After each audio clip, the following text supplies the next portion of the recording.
Good morning, everyone. It is Tuesday, December 15th. We are literally midway through December.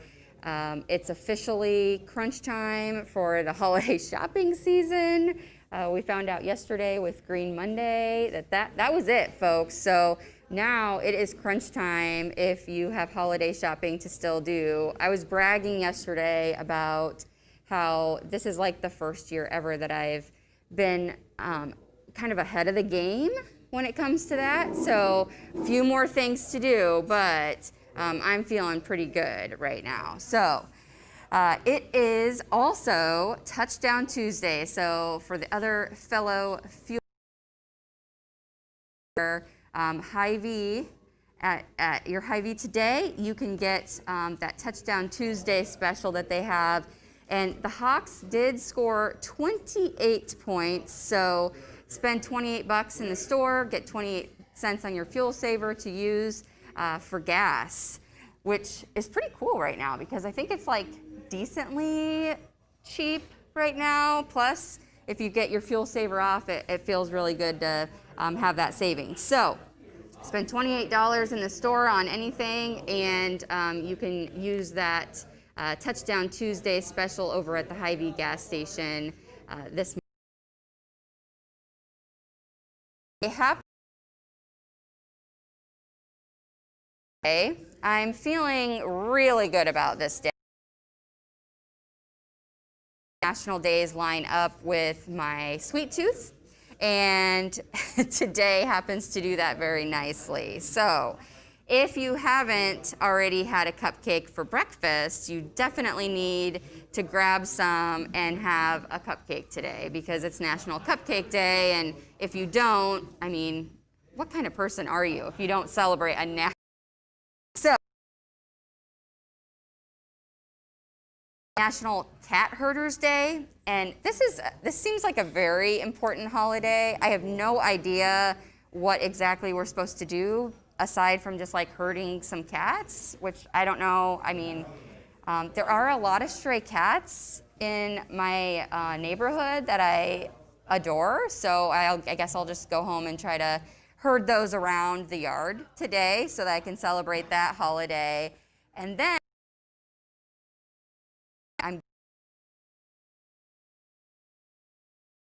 I don't own any pearls. My husband's probably at the store right now buying me a pearl necklace or earrings or something so that I can partake in that day as well. But super cool. I don't know if you guys have visited our take part in the National Wear Your Pearls Day. So just a thought for you. Go grab some gifts down there. So I have a couple guests with me this morning from MCSA. We're discussing how, like, when you guys are on the show, it's like we have to talk about you have so many different things, and so it's nice to have you guys kind of scheduled out so that we can sort of hone in on the individual programs and really tell people about what you guys do. So today we're going to be focusing on the Homeless Prevention Program with Maya and Jenny this morning. Thank you, ladies, for coming and joining us.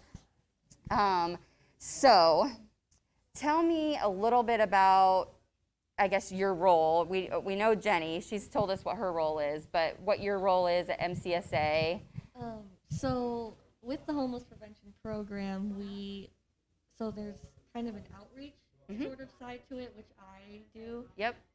So within the community, people are able to come through the MCSA, and we can help them maintain their housing, find housing, and we also offer a lot of other services besides that. So with maintaining housing, sometimes that involves getting deeper into the household's situation, so we can try to fix whatever is going on in that household. Yeah. And you're talking like budgeting, things like that. Like what types of things do you help with? So we can go over budgeting. We can kind of dive deeper into maybe some other services they might need. It could be mental health related. It could be they need some help finding a job. We have some connections through other services in Muscatine that we can kind of refer them to. Yep. A lot of people don't actually know about what they could be getting out of maybe Social Security or insurance or food stamps or anything like that. So I kind of can help them get onto that sort of stuff. Yeah. So you truly help educate them on the things that are available out in the community and ways that they can kind of, I don't know how to say this, I guess, but be getting more help and assistance to make sure that they keep that stable home environment. Yeah, a lot of the households don't actually know about those services until they come to the MCSA or get in touch with some of us that work at the MCSA where we can kind of educate them on what else they could be getting out of the community. Yeah, for sure. And there are so many programs just within your building alone, but when you look at like United Way and Salvation Army and all of those places that are out there that kind of can help and assist, that can kind of help, I guess, keep people in their homes if that's a issue. So what happens if someone doesn't have a home? And so when we're talking about that, what kind of things do you guys offer to kind of get people back into a home and kind of get them back on the right track if maybe that's not what they have at the moment? So we obviously have our shelter that we can educate people on and try to get them to come in. But if they're not willing to do that, we still offer services with me where we can go through applications. We have great relationships with landlords that we can kind of reach out to and talk to them about getting some of our clients into their housing. We also offer some assistance maybe getting them into an apartment or house. So we offer a lot to do with housing where we can try to get people into a stable housing situation. Right. Well, I think about like when you're, buying a home or getting ready to rent a home or apartment, like you said, like all of the paperwork and the process behind that and calling around, that can sometimes be super daunting. And then to think about, okay, well, once I get the place, do I even have anything to put in it? Do I have a bed? All those things. So that's something that you guys can help people with. Yep, the MCSA in general is able to help with the furniture aspect or other things other necessities they might need. And if we aren't able to do that, we are able to refer them to other sources for that. And then we can help with the landlord situations. We again have a great relationship with landlords in Muscatine and surrounding towns. So we can sit down with the client and help them through all of that. Yeah. So you guys are kind of in that homeless prevention aspect, well, any aspect really, just kind of an ally for people going through this situation of maybe being homeless or maybe they're getting close, like maybe they are having trouble paying bills or something like that. Okay. We are really trying to be that support system for them because some people feel really alone with going through that situation. So we are that ally, like you said, and we can help people when they're nearing homelessness or think they might be struggling, and if they're actually homeless. So we can just help really anybody that needs it. Yep. Awesome. So if somebody needs assistance, what are the best way, what's the best way to get started with that?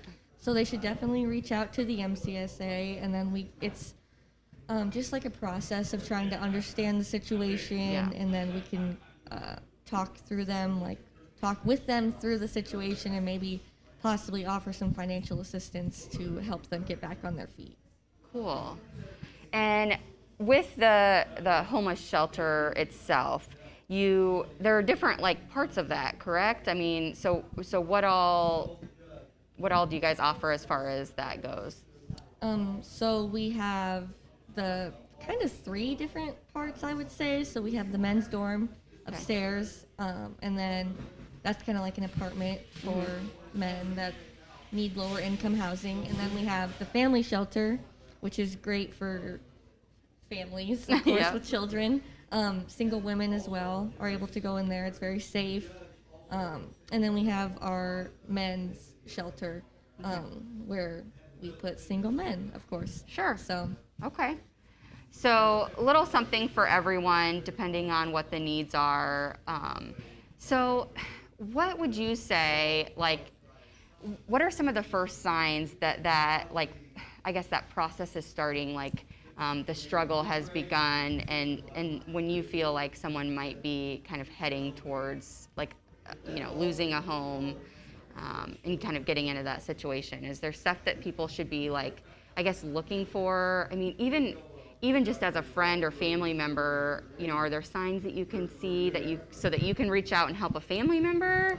For a lot of people, it's the job loss maybe during COVID or the reduced hours. That kind of puts people in a panic where they are like, oh, I need to come in for assistance. Yep.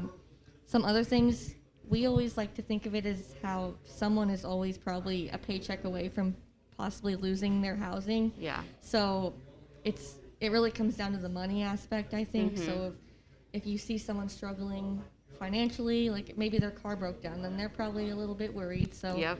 I don't know. I think that is something you could look out for if you're. Yeah. I would just think it's more the financial. Scary to think about.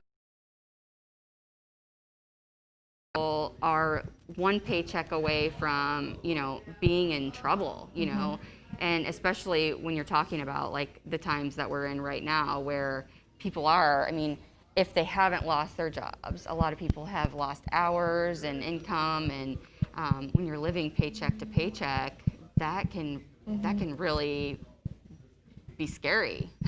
And the federal moratorium on evictions is set to end on December 31st unless it's extended.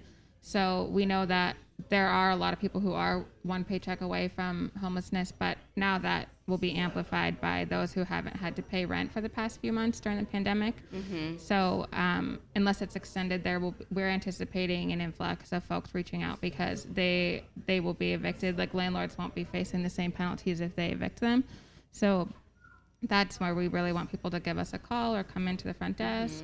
We're at 312 Iowa Avenue downtown, or reach out on our Facebook page. You can message us through our website. There's plenty of ways to get in touch with us if you do need homeless prevention services or housing services. And it's probably better to reach out before that, before you get that eviction notice. If you feel like this whole, I guess, kind of taking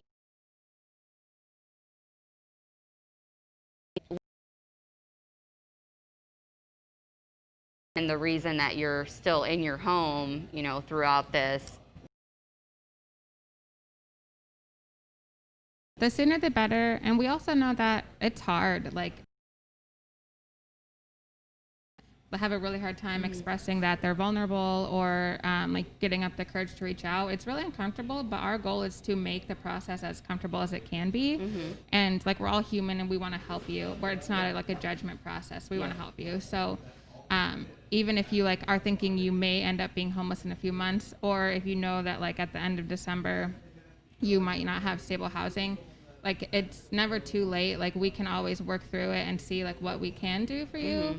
And if, like, maybe our programs aren't quite the best fit, like, we can refer you to someone else, or we can point you in a different direction. So we just don't want people to be, like, ashamed or, like, feel uncomfortable about reaching out. Sure, yeah.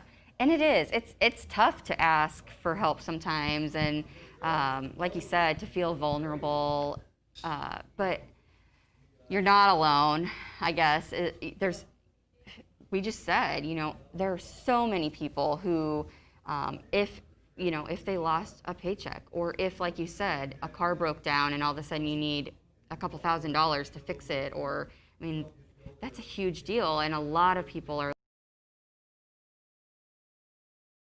to be ashamed of, or anything like that. It's better to ask for help and get that assistance than to be in a situation where you're homeless. So different ways for you to reach out if you feel like you're in that situation or heading towards that situation where you think that the stability of your home is not where it should be. Reach out sooner than later so that you can start working on that before you lose that home, before you lose an apartment or a house. and get get into that situation. It's easier to fix ahead of time and start looking into all of the options and things like that. So when they call or reach out, are you the first contact? I mean, is that who they'll see first? I mean, yeah, they should probably reach out to the MCSA and then Yep. ask for Maya. Yep. Because I do help with the homeless prevention program, but also It's okay. She's throwing our stuff now. Mic drop. Mic drop. I like it. if I'm not available, then there's Sure. JoJo, who's also a housing navigator. She's more for the shelter side, but she is just as knowledgeable about housing situations as me. Yep. And then, yeah, so we can help with housing, other aspects of someone's life, Yeah. food assistance, stuff like that. So I think about situations where, like you said, it's a hard thing to ask for help. It's a hard thing to reach out and feel vulnerable. So when people reach out to MCSA, they don't have to tell their story 100 times. You would be their contact and kind of help navigate through the situation so they're not. Yeah. Do you know what I mean? So Like, yeah, there's- we know that it would be hard to talk about the situation 100 times, and we just really want to build that relationship with someone so Yep. that they are able to really tell us the full story, so we're Yep. able to help them 100%. Sure. And so yeah, we really try to get it in a one-stop kind of Yep. shop. One-stop shop. Yeah, it makes sense though. You guys have a lot of resources, the collaboration throughout the community. So if it's not something that you guys offer, you can refer out. So it might be a good place to start for a lot of people if you're feeling like maybe you have lost your job or have lost those hours like we talked about. So very cool services. I love talking about MCSA because of just the abundance of different resources that you guys do have. And I say this every time, but I don't feel like people know all of the different things that happen within MCSA. So it's nice to be able to educate people. They have an amazing website. So if you're looking to kind of figure out what programs might work for you, or maybe you're kind of doing your own research before reaching out, that is a great place to go and kind of start navigating through the different programs and stuff like that.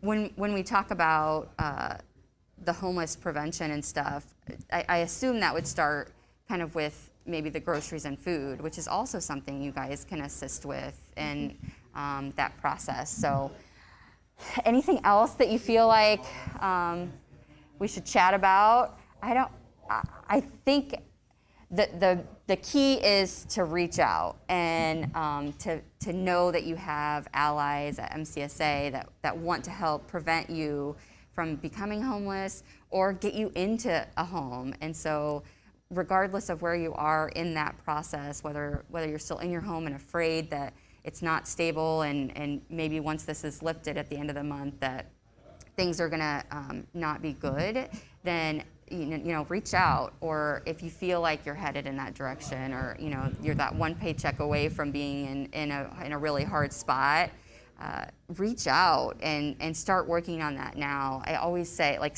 the sooner the better. If you see something coming, it's always easier to prevent it before it happens than to wait too long. And I get the sense of pride and not wanting to reach out, but it definitely helps, I assume, with the situation if they reach out sooner than later. Yes, definitely. Yep. So reach out if you're needing assistance. The other side of that is, what are ways that people can help if, after hearing you say, it makes total sense that at the end of the month, if that doesn't get extended, that a lot of people could be in trouble. And so as a community, are there ways that we can kind of help to make sure that you guys have the resources you need at MCSA to help all of those folks? Mm-hmm. We currently we're running our Letterathon fundraiser, which is our holiday time of the year mass mailing that we do, and it's available on our website as well. Mm-hmm. You can go onto our website and choose which program you'd like to donate to. If you are thinking of making a monetary donation, you can choose the homeless prevention program, and those funds go towards helping with maybe like a security deposit, first month's rent, like those initial costs that people experience. It's expensive to move. Yes. So getting those initial costs covered also helps just keep the program running in general, keep it operational. And so if you are going to go the monetary route, like that's a perfect way to go, because those funds are then unrestricted. We can use them wherever the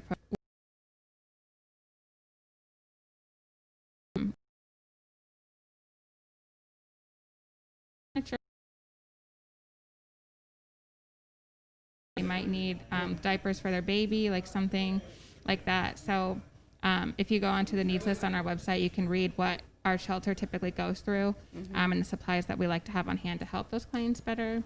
Yep. Those are good ways to help. And then also just being aware of the information that we have. So that way, if you're talking to someone and they are saying like, oh, I'm getting behind on my utilities, like what, I don't know what to do, then you can say, well, you should call MTSA. Like they can address your situation and see if there's a better way that they can help you get back on track. We do hear like there's sometimes it's like a game of telephone sometimes. If the information has been communicated through multiple different people, sometimes it changes along the line. So the best place to get information about our programs is from our social media or our website or by calling us. And then by knowing that, like keeping that in your mind so that you can share when the time comes. Yeah, for sure.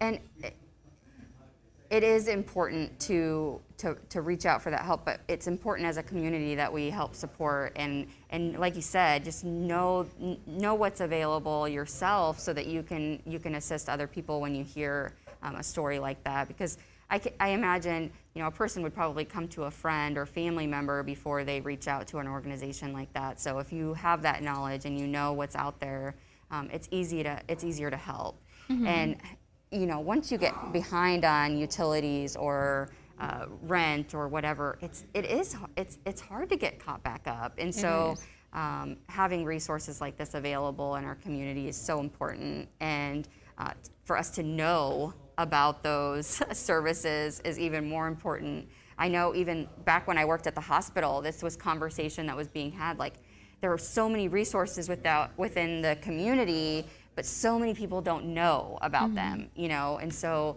the goal was to start reaching people in different ways. Like, okay, how do we reach the people who don't know about the services? And I think that's really started, and people are trying to get the word out in a lot of different ways, rather than before it was like this one way, and we expect that everyone's going to see it, but it is important that we all know what's going on in our community and can help when people get in those situations. So sure. And we've been able to develop really strong partnerships with like public health and the hospital, the resource navigators in the schools, law enforcement, just a variety of different touch points where people might mention that need or like have that be present in the community. So over the past few years, we've just been making it really intentional that we want to make as many strong connections as we can so that worker can say like, well, I know where to point you, and the clients actually have like a beneficial experience of getting directed towards what they need.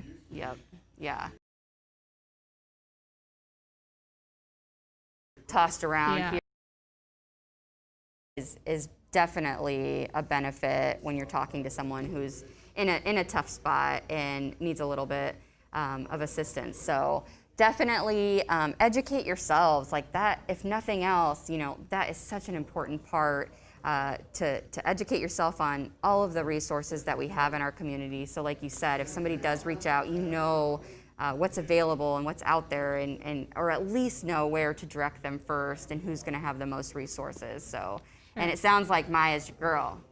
Yep. Yes. Yep. She's like, yes. Yes, that's me. So thank you so much for coming on. I'm looking forward to just finding out more myself, and I'm sure other people. Education's important, and like we just said, knowing the resources is important. So that's what we're going to do on the show, is kind of hone and make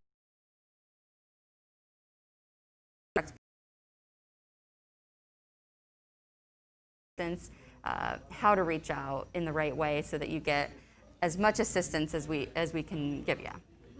Cool. So thank you so much again for coming, and we'll see you pretty soon. Happy holidays. Happy I probably holidays. won't Thank see you before then. So one more thing, sorry. So there is, before you go, there is like a Christmas like meal program, right? Is that true? So where do people go for like holiday meals if they're struggling or if they don't have a family gathering to go to?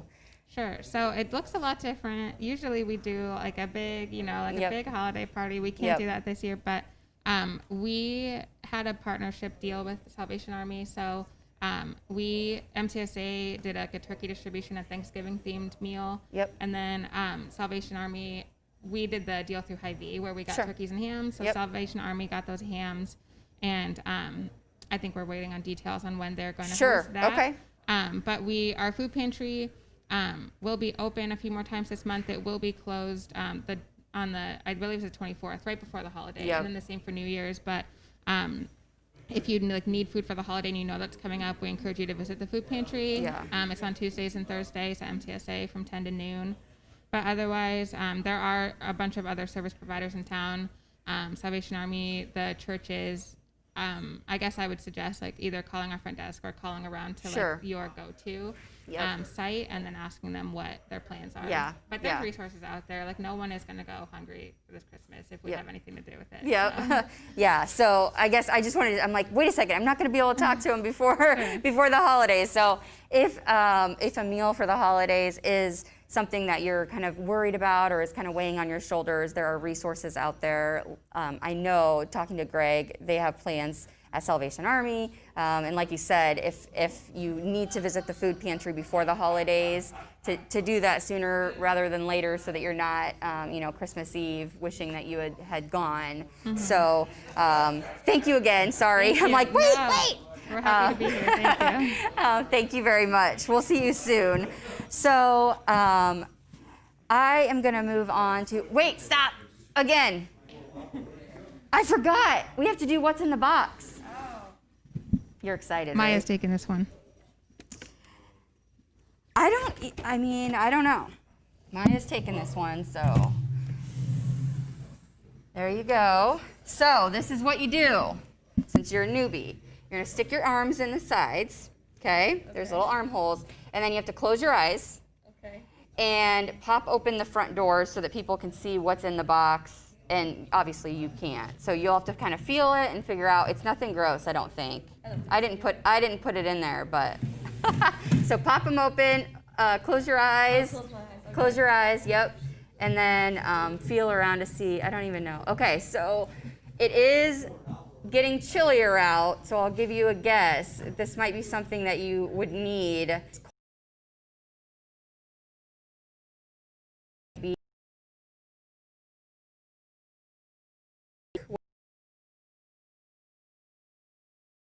Okay.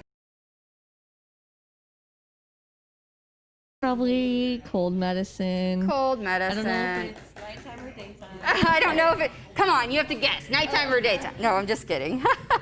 So it's Top Care Tuesday at Hy-Vee, so I'm guessing that's why they put that in the box. But it's buy one, get one. So, if you need to stock up, now's the time. But what's in the box, sponsored by Toyota of Muscatine every single day. Sometimes I like to put weird, gross stuff in there, but you got lucky today. So yeah, you're welcome. You're welcome. All right, so moving on. I'm really gonna let them leave this time. I'll wait till they get to the door and then I'll scream again. So this day in history. So in 2011, the U.S. actually declared into the war on Iraq. That was in 2011. Wow, it seems like so ago, but not. So this day in history is sponsored by Lutheran Living. What better sponsor than a place like Lutheran Living, who, within those walls just has so much history in itself. So thank you to Lutheran Living for sponsoring this day in history so we can educate ourselves on what happened in history on this very day, December 15th. Don't forget about Touchdown Tuesday here at Hy-Vee. So that is for Muscatine, Hy-Vee. So don't be trying to like go out of town and use that, because Matt made this up himself. You know, this is like a very cool special thing that you guys get to take part in. So 28 points is what our Hawkeyes scored. So spend 28 bucks in the store and get 28 cents on your fuel saver over at Hy-Vee Gas to use. And cool thing, if you go and get gas and go inside, they automatically put another 5 cents on your fuel saver. It is like jackpot city over at the Hy-Vee gas station. So speaking of the holidays, forget about the option to make the holidays easy for yourself and do the holiday hot and ready to serve meals. Those are available in all different sizes depending on, you know, how large your family is. So that's a great option for people who don't want to be slaving over the stove all day long. Don't forget about it being National Cupcake Day. This is very important, folks. It is a yummy opportunity for you to be, if you're on a diet, you can cheat and say, well, it's National Cupcake Day, so I must go and get one. You can you can also let your husband's family members know that it is also that Wear Your Pearls Day. So if you don't have any, I'm hoping that someone is out there getting you some so that you will have something to celebrate the day as well. So thank you so much for joining today on the show. Tomorrow, you will find me in the Big Red Kettle outside of Hy-Vee here on 2nd Avenue for my birthday. So I am spending my birthday in the kettle to raise money for the Salvation Army, and I'm asking people to stop by and make donations. Link to that in the comments section for you. And my friend, Detective McCleary, will be joining me. His birthday is also in December. So we will be out there freezing in the kettle until we meet our goal, until we raise enough money for the Salvation Army. So I am very excited about that. In the night and I reach my goal, that would be lovely. But nonetheless, such an important opportunity for us to support the community, and it will be fun. I mean, who doesn't want to spend their day in a big red kettle? I know that that's what I want to do. So looking forward to that. One more thing before I let you guys go. Speaking of our goal, so we are getting very close to our first goal, which was the $7,200. And the Sheriff's Department, several people plunge into Deep Lakes Park, into the lake there. And we will be doing that today at 12:30 if we reach that goal. So get online, make a donation to the Sheriff's Department in my virtual kettle so that we can reach that goal and see all of them at 12:30. So we will bring that to you. You'll be able to watch the whole thing if we reach the goal. So get on. Super fun. And I mean, who doesn't want to watch them polar plunge into a super cold, oh gosh, it's cold even just to walk outside, so imagine. But they are all willing to do that to raise money for our community, for the Salvation Army. So get online, make your donations. Shameless plug there.